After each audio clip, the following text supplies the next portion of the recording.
வெற்றி பெற்றதுக்கு போது இருக்கிற அந்த உணர்வை காட்டிலும் வெற்றி வாய்ப்பை எழுந்ததுக்கு பிறகுதான் அடுத்த நாளே கருப்பு சிவப்பு வேட்டியை கட்டிக்கிட்டு அவளுக்கு ஜம்பா தான் பார்த்தீங்களா நம்முடைய திமுக நம்முடைய உடன்பிறப்பு.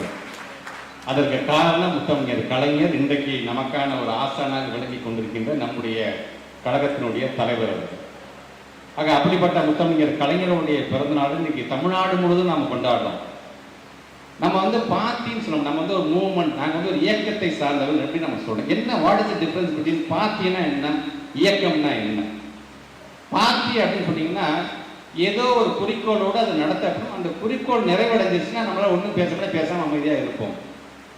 ஆனால் ஒரு இயக்கம் என்பது ஒரு லட்சியத்தோடு ஒரு கொள்கைகளோடு அது செயல்படக்கூடியது. அந்த லட்சியத்தோடு அந்த கொள்கைகளோடு செயல்படக்கூடியது யார் என்று சொன்னால் அது திராவிட முன்னேற்ற கழகம் தான் அப்படின்னு ரொம்ப அழகாக சொன்னாதான் பார்ட்டி அப்படின்னு சொல்றதுக்கும் இயக்கம்ங்கிறதுக்கான ஒரு வித்தியாசமாக அவங்க எடுத்து சொன்னார். இப்போ நமக்கான ஒரு மிகப்பெரிய ஒரு ஆதங்கம் என்ன என்று சொன்னால் மக்கள் தீர்ப்பை நாம் தலைவலிங்க நாம் ஏற்றுக்கொள்கிறோம்.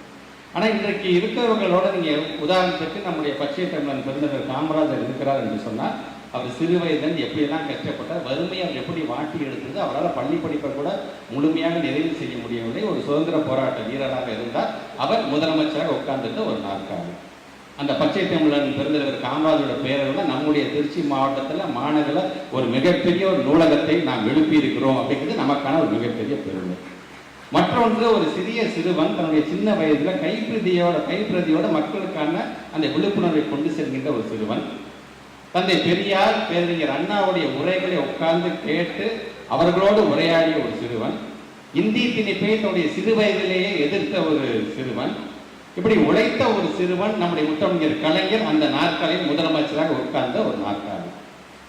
புரட்சி தலைவர் ஐயா எம்ஜிஆர் அவரை பொறுத்த வரைக்கும் சிறு வயதிலே வறுமையை வாட்டி வறுமையின் மூலமாக பாதிக்கப்பட்ட ஒரு சிறுவனாக இருந்து தந்தை பெரியார் பேரறிஞர் அண்ணா முத்தமிழர் கலைஞரோடு அந்த அரசியல் என்கின்ற அந்த நிலையில் உள்ளே நுழைந்து அரசியலை கற்றுக்கொண்டு அவர் இன்றைக்கு அந்த நாற்காலியில் முதலமைச்சராக உட்கார்ந்த ஒரு நாற்காலி. அந்த தலைவன் அந்த புரட்சி தலைவர் எம்ஜிஆர் அவருடைய பெயரை கூட மாற்றாமல் புரட்சி தலைவர் எம்ஜிஆர் சத்துணவு திட்டம் என்கிற பெயரை தொடர்ந்து நாம் அந்த திட்டத்தை தொடர்ந்து நடத்தி கொண்டு வந்துள்ளோம்.